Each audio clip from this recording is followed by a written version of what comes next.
ladies and gentlemen, boys and girls, and everybody in between. He's a South Texan poppy poet living that hashtag middle-class gay life. It's Chibi. She's a little bit Selena, a little bit J-Lo, and a whole lot of Pisces. It's Rocky. And this is Words and Shit, the show where you get to know the person behind the poetry. Brought to you by Write Art Out and Gemini's Productions.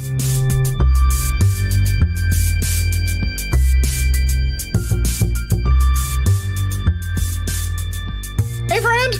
Hi, friend. How you doing?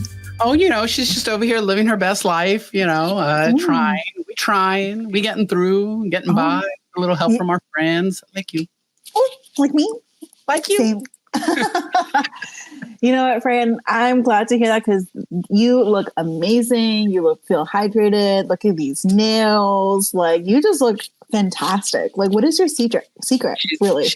She's 8 hours of sleep every night. Oh, lucky. I don't fuck around when it comes to my sleep. Okay. This bitch getting old. We need our rest. Which is funny because you say that, but you literally just had a birthday recently. I did. That's the birthday nails. Yes. And you don't look a day over 21. I'll take it. Yes. When people ask me how old I am, I'm like 29 plus shipping and handling. Oh, I love that. I love that. I'm starting to own it a little bit more, right? Okay. I just turned 37, so we're officially in our upper mid 30s. I think. Okay. Great. Or lower upper 30s. I don't know. Mid upper 30s. So I'm starting to own it. Like, it is what it is. Mm-hmm. The ganas are coming in, right? Yes. Little wisps of wisdom, I want to call them. And I work with the youth a lot, and it's one of those things where it's like, she feels old. Okay. She feels like an elder talking to these people. And I'm like, oh, you're babies. Yes. You're babies. They're babies. And then they're starting to talk with like languages I don't know. Like, now I'm like, I understand Riz, but I'm still I don't understand Ohio. I don't know what Skibbity toilet is. Look, no cap, just us. I don't even know. I think that's Gen Z talk now. We're in Gen Alpha area too. So I'm just like, I'm done. But your face. Yeah, it's okay. I'm owning up to like being in our 30s and, living our best life as like elders now. We're getting closer to the elders, We are like pre-elder, right? Maybe like we'll put like the little yeah. Almost. Mm-hmm. Because I just did a Pride event here with Anel Flores, who is friend of the pod, and considered an elder in the San Antonio queer and literary community, right? And she was talking about how she went to AWP with Cesar de Leon. And they were like in this gay club because they were going to go to this gay reading, and everyone was trying to like filter up the stairs, and it was like super crowded. And Cesar was like, I got this. And he's like, queer elders coming through. And it parted like the Red Sea for Moses. Everyone was like, oh, queer elders, come on through, please. Come on through. So there's, a thing of reverence, right? Because like, as much as like we are here and we are repping our generation and teaching the niños, we have to pay homage to the people that paved the way for us as well. Yes, exactly. I really, really love that. I feel like if it wasn't for some of these queer elders when I was coming out, and their histories and them documenting themselves and them really just kind of showing us like the ropes from what they learned in their past generations. Right. I don't know if I would be the same type of queer that I am today without them. So we definitely need those queer elders. And I'm glad to know that like the type of elder that I'm trying to become is also like one that likes to sit and enjoy my chisme and cafecito orte with my friends. And yesterday was the summer solstice, and like one of my queer friends was just like, yeah, I'm just gonna make my own, agua de Florida with like rose petals. And I'm like, yes, that is the queers that I want to be. I want to pass down these like celestial kind of like ancestral, like, recipes that we're making in our small Brooklyn apartment to the younger queers. And I love that. And I love that there are people out there that are doing the work to document, the people that came before us, and so that their history isn't lost, and so that we continue to learn and grow from that history. And that was actually one of the big topics of conversation that we got into with our guest today, Tanea. So let's stop keeping people waiting and just jump into this really enlightening and elder-filled joy Ganza that we had with I love it. Tanea's a wonderful, wonderful human being. Let me tell you all about them. So Tanea Lunsford Lynx is a fourth-generation Black San Franciscan on both sides. Tanea is a writer, educator, and cultural worker. She teaches social justice and ethics studies classes at City College of San Francisco. In 2023, she debuted her first solo exhibit, We Were Here, at the main branch of the San Francisco Public Library about the Black experience of surviving the 1906 San Francisco earthquake. Her debut chapbook, I Used to Live Here, is out now. You can find her work online at tanealunsfordlinks.com. Yay! And this is our conversation with Tanea. And hi, everyone. I'm so excited to have you here, Tanea. What? San Francisco in the house. Hey. I feel like we don't have enough Cali people in the show, so I'm really excited whenever it's like somewhere different. You say that now, but this is literally our second person in a row from San Francisco. That's true. That's true. I'm just like, how's that beautiful weather? How's that sun? Yes, it's nice. I'm sorry. I know y'all are like maybe going through some different seasons, but it's looking real nice right now. When we say y'all, it's definitely rocky. Down here in Texas, it's also nice. Okay. Yes. It was literally like 40 degrees yesterday. We had an 88 degree weather day last week, and then it was 44 degrees, and I literally was outside with my winter coat in a turtleneck. I was like, what is going on with this weather? No, it's tank top season. Yes. What are sleeves? Why are sleeves? Really? Don't know her. Well, we're so excited to get, to go and dive in about you. Tanea, this is your show. So excited. You and I know each other through friends, through community. So I'm really excited to really get to know you. Yeah. So every time we kind of start this off, we always do a quick check-in. Mm-hmm. So I want to know, friend, how's your heart today? Not you mimicking me. Not you knowing the question, but my answer. For the listeners who don't watch this show, there was definitely a moment of Tanea just mimicking the hand gestures of Raquel. So go watch it on YouTube or Spotify. Amazing. There's so much missing. I knew it was coming. I'm so excited for it. So my heart is actually very well today. I needed some support for grounding, so I brought my little plant friends. And I'm feeling good. I drank my water. I got a massage this past week. I'm going to write later. So my heart is good.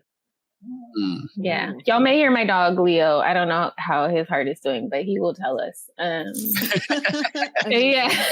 How are your hearts, friends? I think it's pretty light. I got to see a friend graduate yesterday, and they were phenomenal. They used their time on stage to protest what's going on in Gaza right now. So they really disrupted and took up space, which is iconic. Proud of them. So proud of them. Mm-hmm. And it was having a really special New York night where I've never it's very rare when we get a whole cart in the subway to yourself, and we're just all of us friends doing showtime for ourselves. So it was beautiful. The There you go. I love that. That's where it's at. My heart is full of pee. I just got a puppy. Oh yeah. His name is Chico, but we should have named him Squirtle because it's just like. Oh no. So that's where we're at. Wait, your dog's name is Leo. His name is Leo. Leo? Leo Mars. He's actually a Libra though. Ah. Oh, okay. Yeah. Amazing. Well, let's get a little bit more to know you. So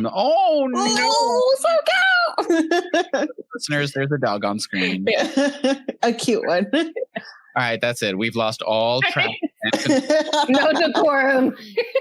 We're going to talk about pets. No. We're gonna talk about you, and we're gonna dive into your work, your both on the page and off the page, and everything that you do and have done and will do. The best there is, the best there was, the best there ever will be. Hey. But before we really dive deep, we like to skim the surface, right? We just give a little taste, an aperitif, an amuse-bouche of sorts, with a game we like to call speed dating. So we're gonna ask you 4 questions. And we encourage you to answer as concisely as possible, although we know that is often impossible for poets. So answer as you will. Question number 1. Because this is actually the second poet that we've brought on from San Francisco, and because you are like 3rd generation San Franciscan, 4th generation, there we go, San Franciscoan. All things considered, because it's fucking expensive over there. Why San Francisco? Why stay? Why, encourage people to come? Why, what? Tell us. Like, what's so special about the city? For you specifically. For me. My people. Yeah, my people, number one. So like having my grandmother be able to tell me what the trains were like when she was young, what the bus was like when she was young, having those conversations with my dad after her, having those conversations with my nibbling after me. My sister has a baby. So my people make this place for me. Yeah. Yeah. I was like, that's a heavy question to go with like speed dating. I was like, Tania? I was like a whole bunch of random words and displays. It could be heavy, or it could just be like, oh, the food here is so good. Oh, yeah. I mean, we do have fantastic garlic noodles also. Yeah. Garlic noodles? Oh. All right, yeah, but come visit. We will. There will be a parade. Lost all cred. Perfect. No, we got you. Just come visit. Okay, I will. Okay, so speed dating. So we obviously know that you love your dog Leo. Sure. But so you're like so facts, like with your chest. But we also a little birdie told me that you have an amazing obsession with straws. Can you talk to us about like why straws? What about straws? Oh my God! What's your favorite straw? Giving up all my tea. Gooped, gagged. With the straw. This is my reusable straw. I travel with reusable straws. Do you see? Yes, we do. I do have a reusable straw, and it's collapsible. Oh, that's next level. I'm trying to get like you. But, I know. My water bottle has a straw in it. It's just... like when, okay, this is supposed to be quick, but when somebody like orders something at a restaurant and it looks delicious and you're like, why didn't I get that? Like, and it tastes better because someone else ordered it. I feel like drinks taste better if there's a straw in it. And I'm obsessed. I'm not going to argue with that logic at all. Also, I bring my own, so I'm not harming the planet. There's just pure pleasure there. It's just, I don't know. I was about to say, like, do you have it like you just like carry it with you? Do you have like a favorite color, or like do you like a metal one? Do you like one that you can bite there with? So my water bottle has one that I can bite, But my other one, I did not know this was going to happen. You're like flushed. My other ones, I take like 2 or 3 on the road with me, and I like roll them in like paper towels and put them in my bag. And I really like the blue, purple, and green ones. Amazing. Listeners, this is what happens when you bring friends on. You know? Like, damn, yeah. I was literally listening to the episode where we brought our friend Rooster on the pod earlier today, and I was like, Raquel is on some shit. Yeah. She knows the cheese mash. She knows, and she's trying to air it all out. Yes. All right. My next question, you know this one's coming because you've heard the pod. I asked this of everyone. What's your favorite thing to eat? Whether it's a specific food item or a whole food dish or meal. Yes. Noodles. So any kind of noodle. Garlic noodle, noodles in soups, noodles with sauce, just noodles. Mm. Mm-hmm. And I love that you say noodles. Like a poet recently said pasta, and then another one, and you're saying noodles, and it's like essentially they're the same thing, but they're not. They're not. Yeah, I love it. They're not. They're just, I don't know. With pasta, I feel like, yes, that's good. Now it's done. With noodles, I'm just like, oh, there's a little more. Yeah. Amazing. All right. So this is going to be our last speeding date question. I've been asking this recently, so you haven't heard this one, I think, hopefully. Because we're trying to maybe have like a Spotify playlist for this podcast. Playlist again. So Tanea, what like song are you obsessed with right now that is giving you life, that is on repeat, that you're just like, this is who I am, and like it just brings me pure joy? Yeah. Prince has a live recording of a song called 17 Days.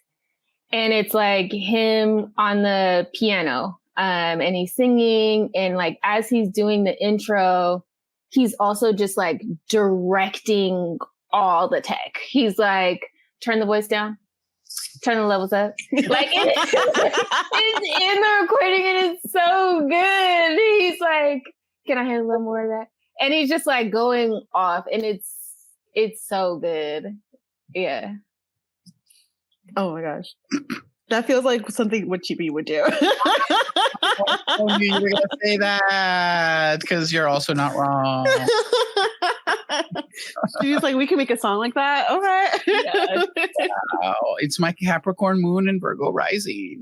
There you go. Gotta get it right. Exactly. Oh my God. Speaking of, Raquel, turn your volume down. No, I'm kidding.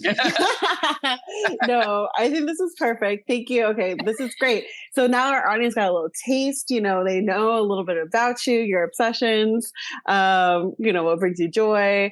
So I think this would be a great way to like segue into a poem. Can you bless us with your words? Yes.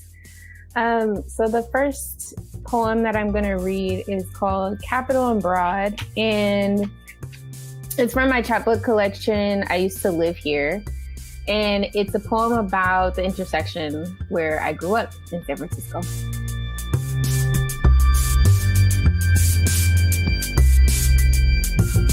Grace grows generationally at the liquor store.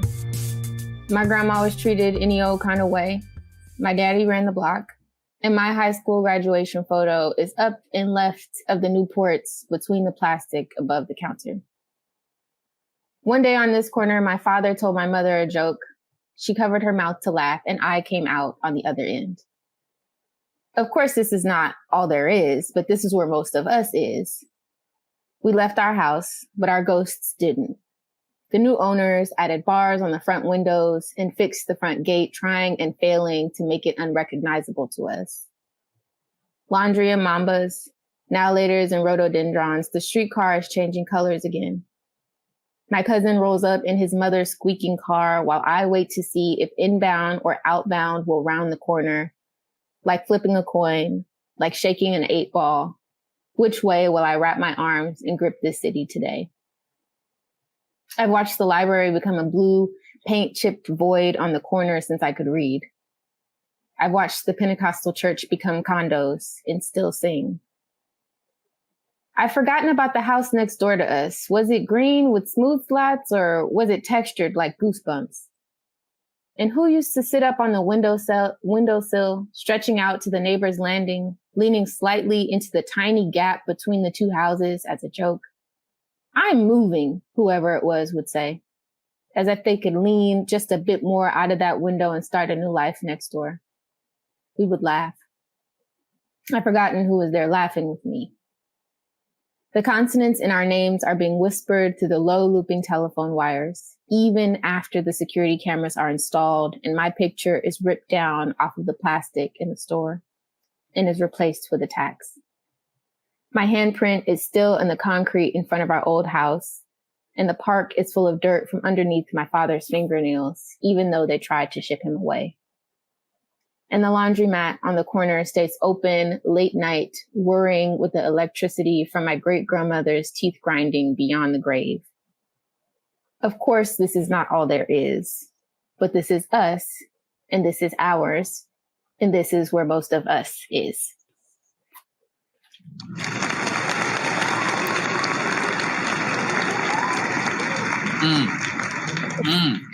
I know. Wow. There were so many moments. Yes. And I love that you kicked us off with that because also your first answer to why San Francisco was my people, right? Mm-hmm. You know, and you said something like, I get to listen to my grandma tell me about how, you know, the block was when she was growing up. And yeah. And as I, you know, because I'm new to you and your work, as I started diving into a lot of what you do, it's archival. It's archival work.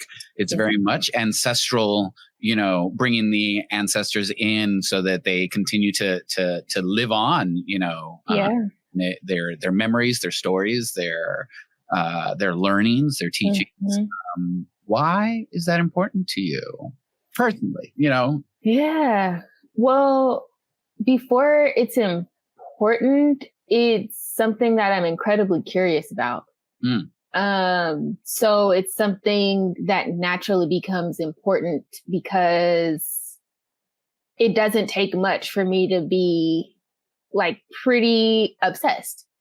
Like I'll have questions about people and about places and the history of my family in the city, but also specifically the history of Black folks in San Francisco. So right now, the city has like an estimated anywhere from 3 to 5% of Black folks left in the city, which is a huge displacement, even within my lifetime. It's been said that San Francisco has like the highest displacement rate on par with post-Katrina New Orleans, as far as like Black folks and Black families that have been displaced. And so I have so many questions about our legacy here and our heritage here because so much of that history that I know, because I've heard stories, I've seen photos, I talk with folks, I used to know all my neighbors, like all these things cannot be seen on the face of the city anymore. And so in that sense, the archives and the stories become a thing of necessity. Really, of just not only like pledging to remember folks and give ashe to the memory of folks, but also to share that knowledge, share that wisdom, and hopefully fight for folks to be able to come back. That's amazing. I didn't know those statistics. And I guess like, you know, especially in this generation, I think our generation, we understood like Katrina having such a huge impact on Louisiana. But I was in Houston and I saw like students coming from like Louisiana, New Orleans to Houston and being so close to what is now like NRG, but it was Reliant Stadium back then, and just like hosting. And it's just like, that was such a massive, like not like a displacement. Exodus. I don't want to, yes, it really was. It really was. because I can always think about like Kanye saying like George Bush just hates Black people, and that was like if not a true representation of this mass like displacement, right? Exodus, as you were saying. I think, you're doing incredible work, and it shows in a lot. Like your CV is long. It's like very, very specific to that archival work for your family, for your neighborhood, and all that stuff. And I kind of wanted to talk about, some of the themes that you look in your work is heavily gentrification, right? Mm-hmm. Even seeing like your home being like resold multiple times throughout your generation.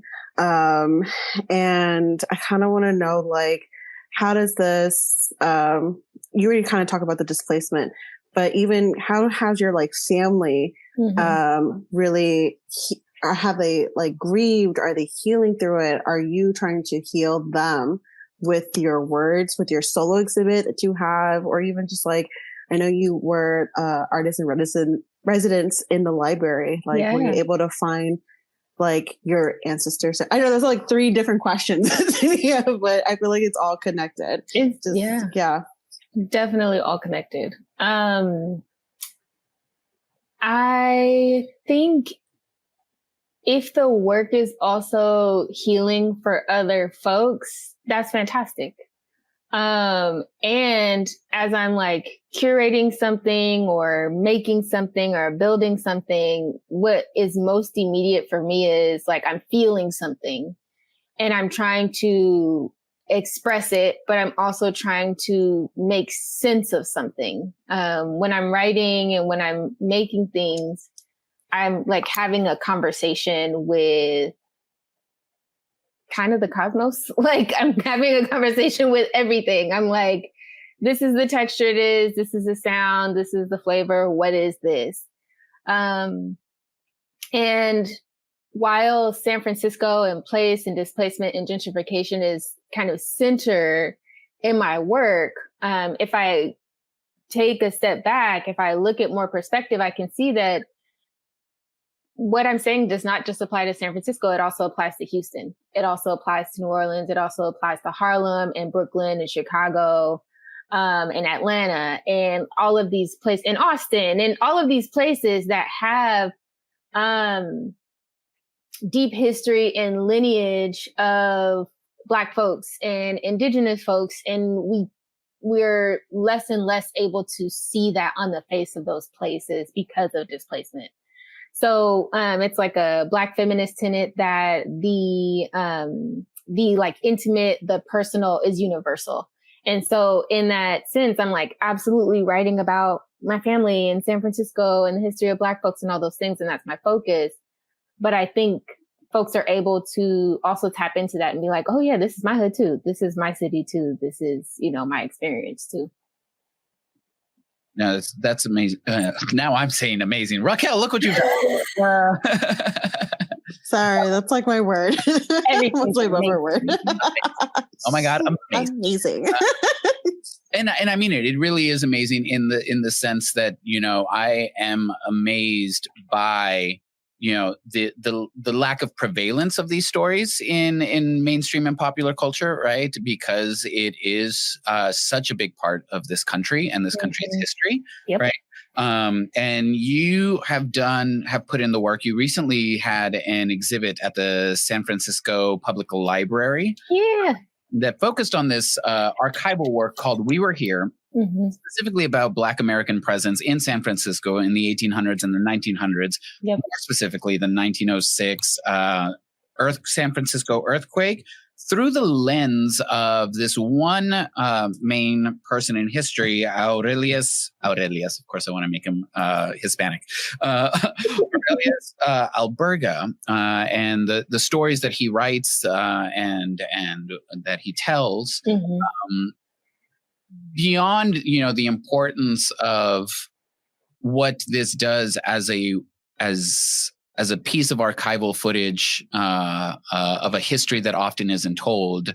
What drew you to this person, this incident, personally? Again, I want to know you. Yes.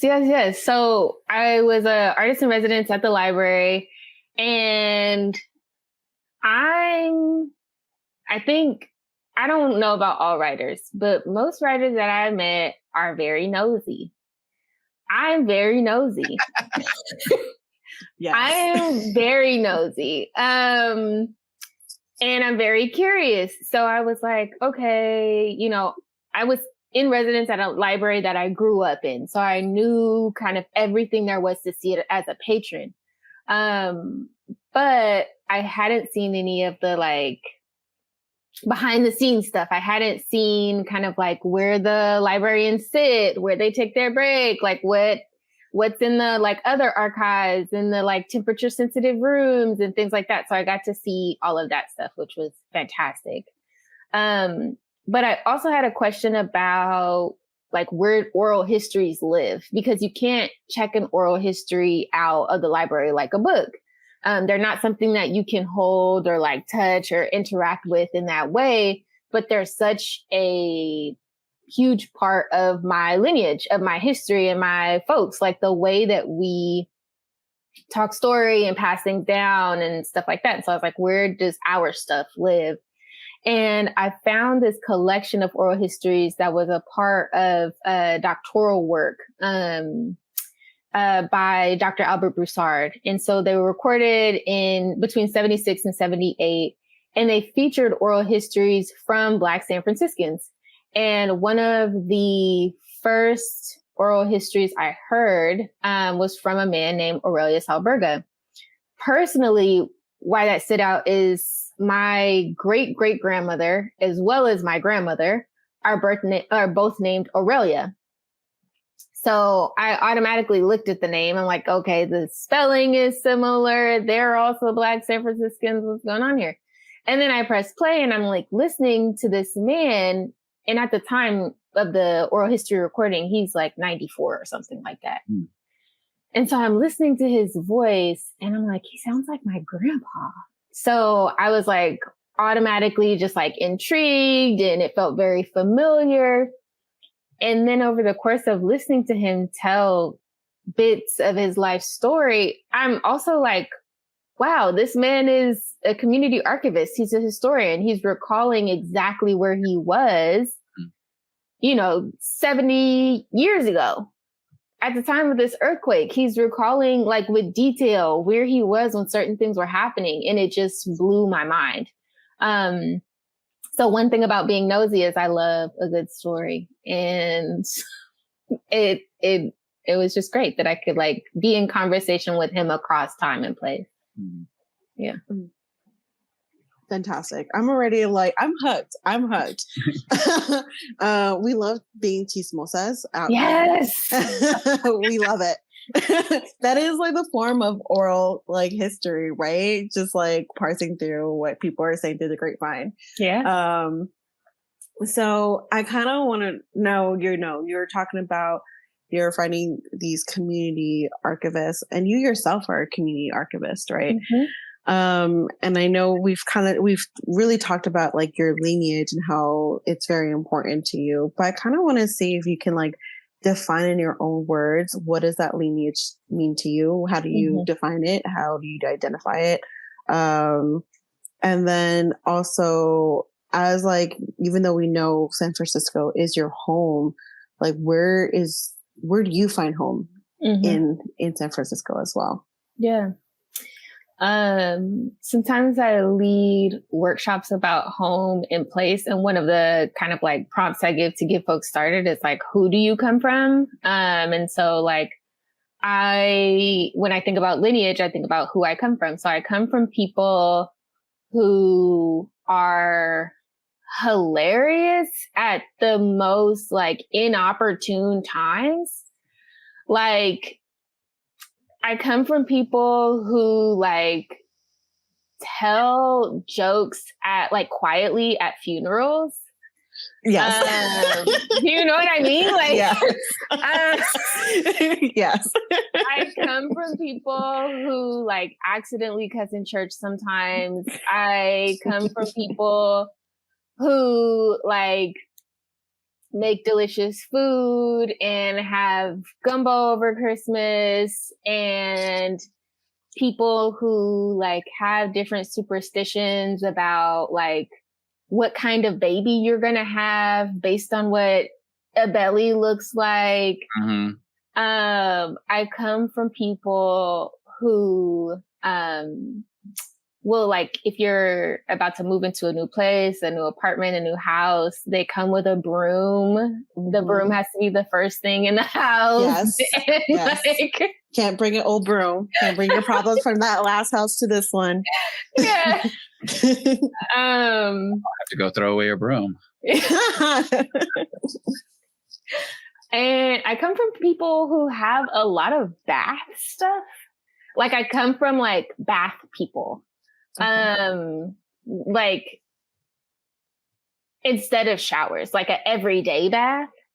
Oh, okay. Yes. Yeah. I didn't realize it was like an odd thing until I went off to college and there were like no tubs, and I was like, oh yeah, everybody else takes showers. So I am a shower person now, but I come from bath people. On both sides. And yeah, so I come from people who maybe don't have like the codified language we have for certain things around like healing or justice or practitioner or culture work or blah, blah, blah, like who don't have those titles for what they do, but all of that is weaved into everything they've done. And so I come from people who, yeah, like didn't have the means, but raised up other people, or, you know, like who all participated in not just raising me, but like raising our neighborhood. Yeah. I come from incredibly communal people. Yeah. I want to get back to the subject of the people you come from and this idea of justice and social justice. But right now, I think like that would be a really great moment to grace us with another poem. Yeah, let's do it.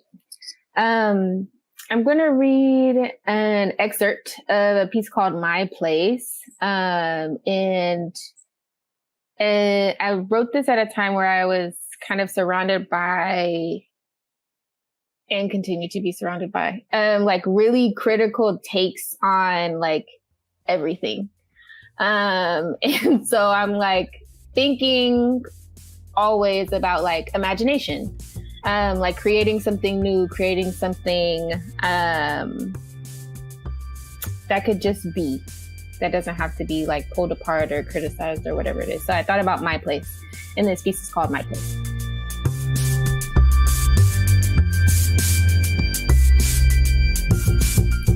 Myth has it that ever since my place was even a language dream oscillating between the heads of two lovers, it's been a place that cops have tried to shut down.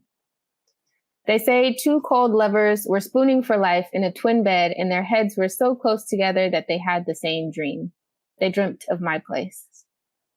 My place started off as someone's grandmother's living room. They'd move the couches out and hide the silver and open the doors after midnight. People would come in wearing their suits and ties, their petticoats and layers of dresses, their press and curls, coils matted under hats. It was a place where the wicked took deep pleasure at the rest of the world's fear of them, where the basic asses would leave them the hell alone, to read and dance and make music and smoke and sing all night. Needless to say, there were a few failed seances, a few broken tables, missing shoes, food and body odor that could make you giggle into your handkerchief. It was my place. My place transcends time. In my place, I see myself spinning to Minnie Riperton's high notes alongside my Uncle Rodney, who has to sneak out of the back door of our family home to go out dancing with his boyfriend. In my place, we meet eyes when he walks into the door, and we're holding each other's faces and laughing and admiring each other's afros, despite his having died in 1991. In my place, people dance close despite sweat and are conscious of joy, even in the bathroom line. In this place, my place, when the disco ball turns, when the streetcar dings outside, when the theater lights buzz up and the bass beats through the walls, it is all for me and for you. I have friends from grade school in the foyer and at least one former lover in each room pretending we're okay as friends again this year. This is the place that was made for you and me. Kingdom of shea butter and oxtails, bay leaves and murrays, duct tape and cashmere, do-rags and bonnets. Bring me all of your cries, sopranos to baritones and all of you in the middle. There's a place for us, and there's no paddy wagon waiting out front once the lights come up inside.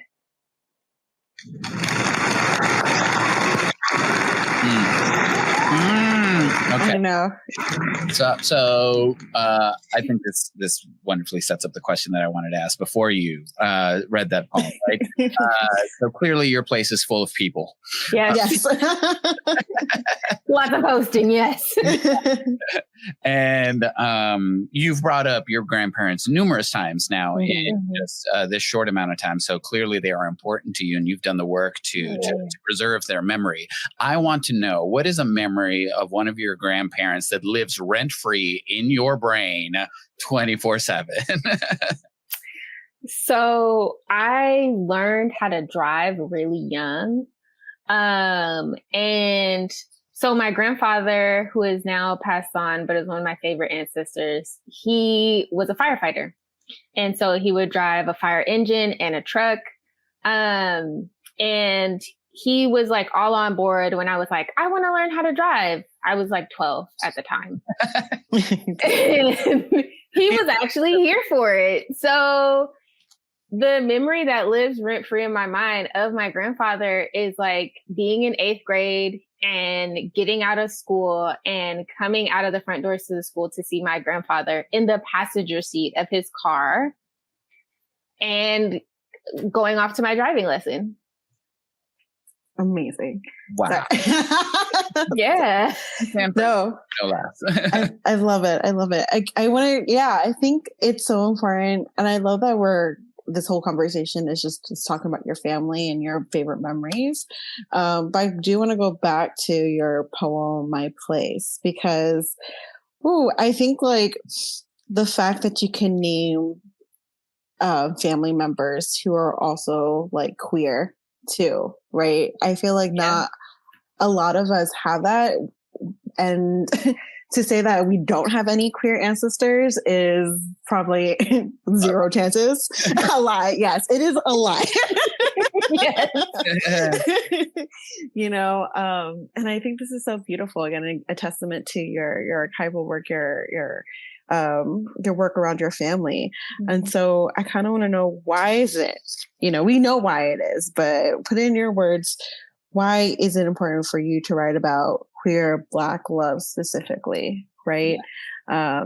And what is the difference? Like, what does queer Black love look like, and is different and maybe feels more, right? Needs more space to be talked about than just regular, like, white queer love, Yeah. That was rude. No, it's I mean, like, that in itself is a statement. This is all fine. Every fan we've ever had. Yeah, I mean, I think so. With my Uncle Rodney, I say that like we passed each other under the veil because he passed away just a few months, 3 or 4 months before I was born. So my mom was very pregnant with me. And he was in hospice care. He died of complications with HIV/AIDS. And he was such a star in our family. And so like, although I didn't physically meet him, his presence has very much always been a part of my life. And he was someone who was out to like loved ones and friends and even certain family members, but he didn't get to like fully live as an out gay man or bi man in his lifetime. So he had partners, he had lovers, he even had a boyfriend who like lived with him with his parents. But it wasn't like talked about in that way. And so I think about, how limiting that is to like live as only part of yourself, or to not be able to talk about your love in a particular way. And it feels really important to like live and love with him in mind as like an out queer Black femme person, and to explore kind of like how I want to dress, how I want to be, what kind of relationships I want to have, and how I want to fight back to preserve like our rights and the rights of other folks. And that very much being like a core part of my queer identity. And that's super important because I think for many or most of our ancestors, that story is really true, that folks didn't get to be out. And if they did get to be out, they didn't get to have the level of safety that I have. And so although I do like face, systemic threats, racism, sexism, homophobia, like all of these things, all of these, like forms of violence, I also am emboldened to fight back. And that takes having like parents who accept me and love me and like are excited to meet my partner and love my partner. Like a grandmother who's like excited to meet my partner and like is learning about pronouns and like all of these things. All of this is really healing. It's really healing. And so I very much believe that the healing that we do in this lifetime is like also healing, at least 7 generations back and 7 generations forward. And that's why it's so important, because it's like, it's not just me now, like talking to my sister's baby about like neutral pronouns or like how we can like different colors or do different things and stuff like that.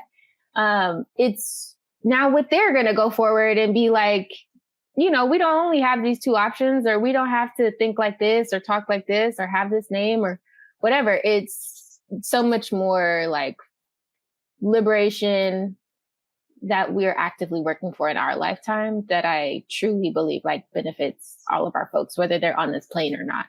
Yeah, so much. I want to dive a little deeper real quick into what you're talking about here, right? Mm-hmm. Because so much of our work as queer people, as people of color, is in this kind of like radical education of our histories because they've been erased for so long, right? Absolutely. and in that is kind of intertwined this continued fight for social justice and equity. Mm-hmm. And it had me thinking, I'm in San Antonio, and here at a university called Our Lady of the Lake, they have a really specific program, which is an MA, MFA in social justice and creative writing. Oh, yeah. So I want to know, where is that intersection for you of social justice and creative writing? Oh, yeah. It's all up in our history. It's all up in our history. Yes. Like when I think about like writer ancestors, because I was listening to the show and I was thinking about my queer writer ancestors, and they really made that intersection so clear. Like nothing that we're writing is neutral. And say that one more time. Nothing that we're writing is neutral. Nothing. So like that we're speaking up, that we're using our voices, that we're like writing about our experiences or like being curious and sharing that with the world. All of that is radical, because historically, and presently, like the roles that have been kind of carved out for us are for us to like, fit in, to adapt, to be quiet about it, to go with business as usual, to not rock the boat, to not take up too much space, not be too loud, etc. And like so much of our literary ancestors were like, fuck that. I'm going to talk about sex with my partner. I'm going to write about rights for folks to have access to abortion and healthcare. I'm going to write about apartheid and genocide. I'm going to speak up about my hair. I'm going to, and all these things, which are absolutely part of social justice, but were integrally like so a part of just their lives and their perspectives in the world. And so they're so incredibly tied together. I love that program exists, and I want to see the syllabi. Amazing. Yeah, it is writers of color. Yes. I love that. And it's always so funny because to me, it's just like, this is something not new to us as queer people of color, but it always just like really blows my mind when white people are like, I didn't know that. I didn't know we could talk about this and this is all social justice. What do you mean? and it just always kind of really emphasizes like the disconnect. And to me, it's just like, we're such a people of community. And if nothing from this interview, you are all about community. Like you brought your ancestors here. You are with it. Like all your people are here with us while we're recording. And I think, you talk about all these different ways of social justice and healing. And I kind of want to talk about one of your passions of dancing, because I know dancing is a form of healing for you. And not only that, like I'm thinking about like how dancing is, you bring them with your family and you're trying to connect. It's even like with queer love, like hopefully your future sweater, right? You're dancing with her too before you meet your partner. Yeah. Right. Yeah. Right. And just like these moments that are just like lined up for you. So talk about dancing. Do you bring it into your work? And why is it important just to dance it out? Yeah. So I dance like I go to a dance class at least 2 to 3 times a week. Sometimes I'm in a dance class 4 times a week. And I dance samba, I dance Afro-Cuban, folkloric, anything that has like roots in West Africa, like I'm into it. So I used to be really shy in a dance class. Like I used to be like all the way in the back, like just focusing on my steps, like looking down. But I've been dancing for over 10 years now, like regularly going to classes and practicing. And it's so much more than I think got into it for. Like I go to be a student. I go to like learn something, to practice imperfection, but also just to practice change and transformation. Like with the new song comes a new movement. And so it's like, how can I be in tandem, in relationship with music, with rhythm, and flexible enough to change, to like let it go if I didn't get the steps right and like move on to the next thing. So it is about like muscle memory. And it fulfills a part of me. Like if I go in and I have had like a really rough day, I can like dance and sweat and I have more perspective. I think it's also one of the places where my brain is not going. My brain is like not being loud and mean. So I'm just focusing on moving. And I need that time. It's incredibly meditative. And, my grandparents are all up and through this, but my grandmother teaches line dancing. And so she teaches like 8 classes a week. So I also have to be able to, keep up with her, when she's at the family picnic and she's like, all right, we're going to do this. And so I'm like, I have the memory now because I'm in my dance classes. I love that for you. Yeah, I do. I can't dance to save my life. you know, because I'm Mexican. But I love that. And it really is a great way to, like, I think a lot of times we're so intellectual, right? We're so cerebral that to like get into your body is just, I go on walks. That's the best I can do. Yeah. That's a dance. But yeah, is, you know, movement is important. And so we've talked a lot about kind of where you came from and where your people came from and where you are and how you see yourself in the world. And so moving forward, see what I did there? Thinking of where you're going, right? As you're looking at your future and the next chapter of your life, if the next chapter of your life was a poem, what would be the title of that poem? I thought about this ahead of the show. Amazing. Yes. It would be called I Want to Be Evil after Eartha Kitt. Oh, that's amazing. Yeah. I'm obsessed. So Eartha Kitt has this recording of a song called I Want to Be Evil. And she has like a video where it's mostly just like on her, like she's singing, but her body's like in character. The words to the song are actually not about being evil in the ways that we conceptualize evil. They're like, I want to cheat at Jack's. I want to be evil. I want to like take the middle seat in the theater so I can step on everyone's toes on the way to the aisle. Like, I want to be evil. Like, it's comical, like how she even conceptualizes being evil.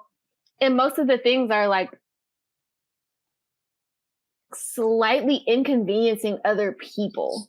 And so like that also, it tells us like how small she's expected to be based on like how she's imagining what evil is. And so I think this next chapter, the poem would be called I Want to Be Evil, because I'm curious about what evil is, like how it's like personified like through this form, because my hunch is that she was really onto something, that like people perceive like Black femmes being evil if there's any slight inconvenience based on like how they take care of themselves or like what we're curious about and how that like takes up space in the world, et cetera, et cetera. So I'm like, I'm in my evil phase.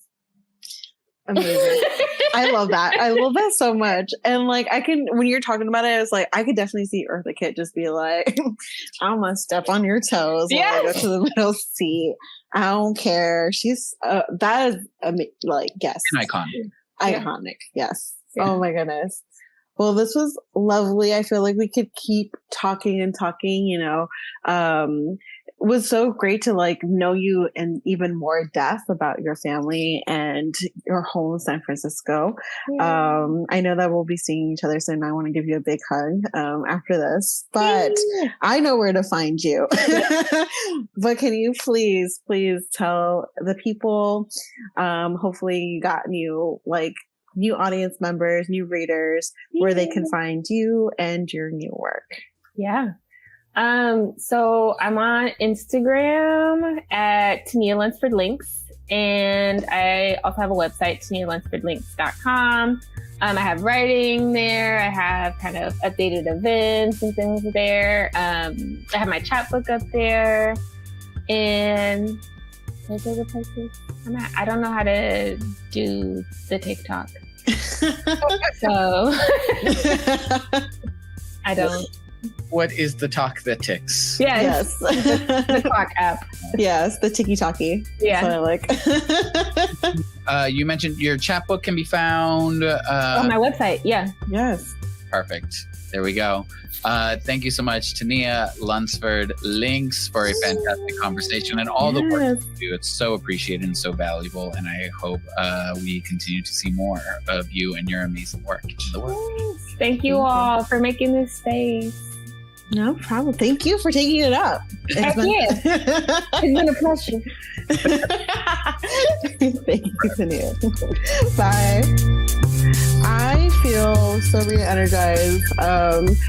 I definitely needed a weekend of just being around friends, seeing friends just do their do their thing and to kind of like gush over them. I don't know why, but I just feel like the ancestors have been with us for these past couple episodes, and I'm with them. I'm with them, and I love it. I love the idea of like being your own personal and communal, like for the community, like archivist, right, and doing the work for that. And it's so important. Such an impact of knowing who you are coming from, and inspiring other people to understand like where they're coming from as well. Yeah. And that just reminds me of the importance of the work of this show in creating a living archive of our time and the work that they're doing and who they are, right? Besides, the work that they put out there, but who is the person behind the poetry? Right? Not the alliteration that should be lost to say. Our podcast. But yeah, to really understand, it puts in context a lot of the work that these folks do, right? When we start to understand who they are as people. And so I can't wait to keep doing this. I know we are kind of wrapping up season 4. Heading into the landing of season 4, these final few episodes, but best believe I have plans on coming back for a season 5. So I do too. You heard it here first. Raquel signing her contract again for another year. Raquel has also decided to be our social media manager and our playlist producer. And everyone, we're starting to GoFundMe to fund Raquel to do this show full time. Okay. Yeah. So let's not get ahead of ourselves. Let's first start by thanking the listeners. We do this show for you, for us, but because of you, we stick around. So thank you for being with us. Season 4 going strong. Season 4, come for more. Woo! And if you really enjoy the beginning of this theme music, it was produced by another queer artist, Chris Conde, from San Antonio, now in New York. Check them out, and thank you so much. And thank you to Write Art Out in the City of San Antonio Department of Arts and Culture, whose support has helped produce this podcast. Yeah, and if you want to, please follow us on the social medias, right? On IG and Twitter, we are at Words and Shh. And I said season 4, which means there was a 3 and a 2 and a 1. You can always watch and listen to past episodes on YouTube or wherever you get your podcasts. Yes. And if you can, please like us, review us, and subscribe and everything you can, just so you can just pump up our audience and get us everywhere out there on the internet and into the world. Please and thank you. Well, until next time, people, stay safe out there. Bye. Have a lovely day.